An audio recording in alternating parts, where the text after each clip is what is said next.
Welcome to Quickies. My videos are for entertainment purpose only. Iron Protector 2016 में release हुई एक action thriller film है जिसमें हम अपने मेन कैरेक्टर वोलिन को देखते हैं। उसे एक मोटा बच्चा तंग कर रहा था। उस बच्चे के हाथ में एक आइसक्रीम थी। वो साथ साथ आइसक्रीम खाता और साथ ही अजीब अजीब शक्लें बनाकर वोलिन को चिढ़ा रहा था। इतने में माफिया के आदमी दिखाए जाते हैं जो बच्चे की परवाह किए बगैर उसको गिराते हैं और उसकी आइसक्रीम के ऊपर से गुजरकर चले जाते हैं। बच्चा रोने लगता है। ये माफिया के गुंडे एक बहुत बड़े बिजनेसमैन को पकड़ना चाहते थे और उसे मारना चाहते थे। वोलिन अपनी जगह से खड़ा होता है और उन गुंडों के पीछे भागता है। आखिर वो उन्हें पकड़ लेता है और उनसे पूछता है कि किसने इस बच्चे की आइसक्रीम पर पाँव रखा। कोई भी जवाब नहीं देता तो वोलिन फाइट करना शुरू हो जाता है। वो अकेले ही 15 से ज्यादा लोगों को मारता है और वो अकेला ही था जो लड़ाई में बचता है। मिस्टर ली जो कि एक बिजनेसमैन था, वो वोलिन को इनाम के तौर पर कुछ पैसे देना चाहता है, लेकिन वोलिन उन्हें नहीं लेता और वहाँ से चला जाता है। फिर वही बच्चा उससे कहता है कि तुम जो करते हो वो मैं भी कर सकता हूँ। यानी वो फिर से वोलिन को चिढ़ाने लगता है। इतने में माफिया के लोग उन्हें घेर लेते हैं और माफिया का मेन लीडर वोलिन का दोस्त निकलता है। फिर वो दोनों वहाँ से चले जाते हैं। वोलिन का दोस्त उससे पूछता है कि हमारे जो कुंफू टीचर थे वो अब कहाँ हैं। तो वोलिन कहता है वो तो मर चुके हैं। ये सुनकर वो माफिया का लीडर रोने लगता है और कहता है कि मैंने उनके आयरन शूज चुराए थे, इसीलिए उन्होंने मुझे निकाल दिया था। फिर हमें एक और माफिया का लीडर मिस्टर फू दिखाया जाता है जो अपने आदमी को गद्दारी करने पर मार देता है। अब वोलिन के फ्रेंड के पास मिस्टर ली आते हैं जो कहते हैं कि मुझे अपनी बेटी के लिए बॉडीगार्ड चाहिए। वोलिन का दोस्त वोलिन को बताता है कि तुम्हें मिस्टर ली अपनी बेटी के लिए बॉडीगार्ड बनाना चाहते हैं। काफी इसरार करने पर वोलिन मान जाता है। मिस्टर ली कहते हैं कि तुमने मेरी बेटी की हिफाजत हर हाल में करनी है। मिस्टर ली की बेटी एक क्लब में होती है जिसे कुछ लड़के तंग कर रहे थे।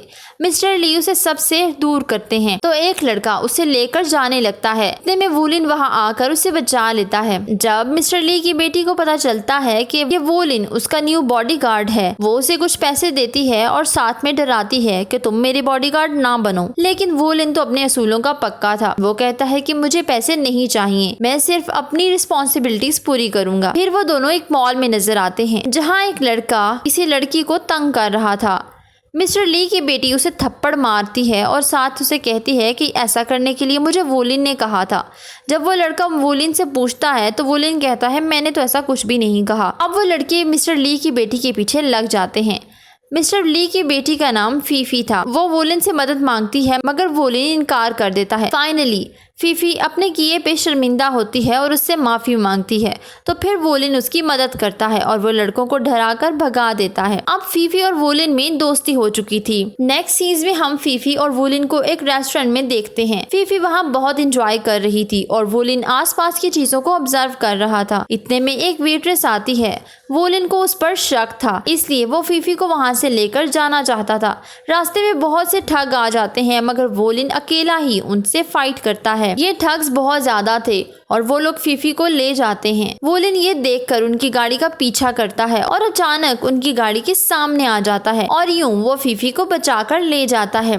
फीफी वोलिन से बहुत इम्प्रेस होती है। वोलिन फीफी से पूछता है कि तुम्हारे फादर आखिर क्या करते हैं कि उनके इतने सारे दुश्मन हैं। फीफी चुप हो जाती है क्योंकि उसे खुद इस बारे में कुछ भी पता नहीं था। वो कहती है कि बचपन से ही मेरे साथ बॉडीगार्ड्स होते हैं। अब दिखाया जाता है कि मिस्टर फू से वोलिन का दोस्त मिलने जाता है। वो माफिया गैंग मिस्टर फू उससे मिस्टर ली और उनकी बेटी को पकड़ने का कहता है और ये भी कहता है कि तुम मुझे मायूस नहीं करोगे। अगले सीन्स में वोलिन को प्रैक्टिस करते हुए दिखाया जाता है। वोलिन ने आयरन फीट्स पहने हुए थे। अब उसे याद आता है कि वो अपने दोस्त के साथ प्रैक्टिस किया करता था और वो इतना कंसंट्रेट करता है तो उसे ये भी याद आ जाता है कि आज जिस लड़के ने उन पर अटैक किया वो उसके दोस्त का ही आदमी था। अगले दिन वो अपने दोस्त के पास जाता है। उसका दोस्त कहता है कि तुम्हें अब मिस्टर ली की बेटी का ख्याल करने की जरूरत नहीं है। साथ ही वो उसे बताता है कि मैंने फैक्ट्री को ट्रेनिंग बेस में चेंज कर दिया है और तुम आने वाले बच्चों को आयरन शूज के साथ लड़ने का बताओगे। लेकिन वोलिन मना कर देता है क्योंकि उसने मिस्टर ली से वादा किया था। इस पर उसके दोस्त को बहुत गुस्सा आता है। वो उसे फाइट का चैलेंज देता है।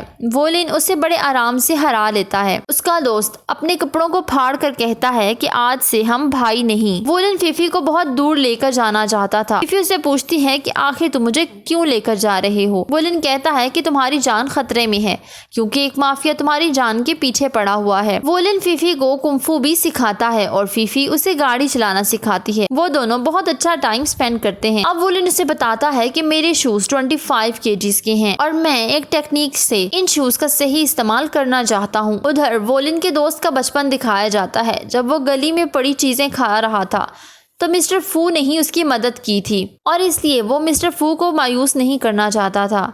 आगे हम मिस्टर फू को देखते हैं जिन्होंने मिस्टर ली को पकड़ लिया था। मिस्टर फू एक सेल्फिश आदमी थे और उन्होंने अपनी बीवी को खुद ही मार डाला। मिस्टर फू मिस्टर ली को पकड़ने के बाद फीफी को पकड़ना चाहते थे। वो वोलिन के दोस्त को कहते हैं कि वोलिन को पकड़े। वोलिन का दोस्त समझता था कि वो वोलिन को नहीं पकड़ सकता क्योंकि वोलिन बहुत अच्छा फाइटर था। अब वो उसे पकड़ने के लिए जंजीरों का इस्तेमाल करता है। आखिर गुंडे उस जगह पहुंच जाते हैं जहां वोलिन और फीफी थे। वोलिन फीफी को लेकर वहां से भागने की कोशिश करता है और माफिया का एक आदमी उन्हें देख लेता है। वो फीफी को पकड़कर ले जाते हैं और इसे एक गोदाम में बंद कर देते हैं। वोलिन फीफी को बचाने के लिए गोदाम में जाता है। यूं उसका पाँव जंजीरों में फंस जाता है।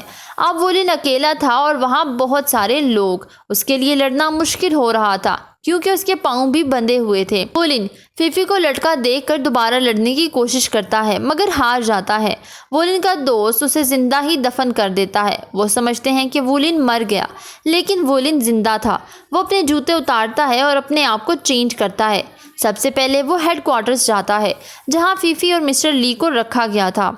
हेडक्वार्टर में फाइटर्स मौजूद थे लेकिन वोलिन उन सबको हरा देता है और वहां पहुंच जाता है जहां फीफी और मिस्टर ली को रखा हुआ था। अब उसे पता चलता है कि मिस्टर फू ही माफिया के लीडर हैं और ये उसके फादर भी हैं। अब हमें फ्लैशबैक दिखाया जाता है तो पता चलता है कि मिस्टर फू को फॉर्चून टेलर ने बताया था आपके बेटे की फाइटिंग स्किल्स बहुत अच्छी हैं और जो भी इसके अगेंस्ट होगा वो मारा जाएगा। मिस्टर फू ने फॉर्चून टेलर की बात पर यकीन किया और अपने बेटे को बहुत ऊंचाई से फेंक दिया। साथ ही उन्होंने मिस्टर ली की वाइफ को भी मार डाला क्योंकि वो एक पुलिस ऑफिसर थी। अब हम प्रेजेंट में आते हैं तो वोलिन का दोस्त उससे फाइट करने के लिए तैयार था।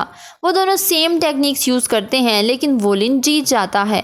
वो फीफी और मिस्टर ली की तरफ आगे बढ़ता है तो मिस्टर फू का असिस्टेंट उसके लेफ्ट साइड पर शूट करता है।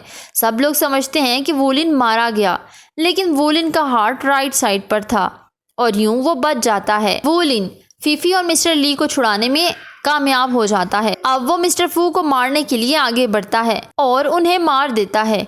इसके बाद हम कुछ महीने बाद का मंजर देखते हैं और हमें पता चलता है कि मिस्टर ली की कैंसर की वजह से डेथ हो गई है। दूसरी तरफ वोलिन अपने मास्टर की एशेस गिरा रहा है। इसके साथ ही फिल्म एंड हो जाती है। Please don't forget to subscribe, follow my social handles. Thank you for watching.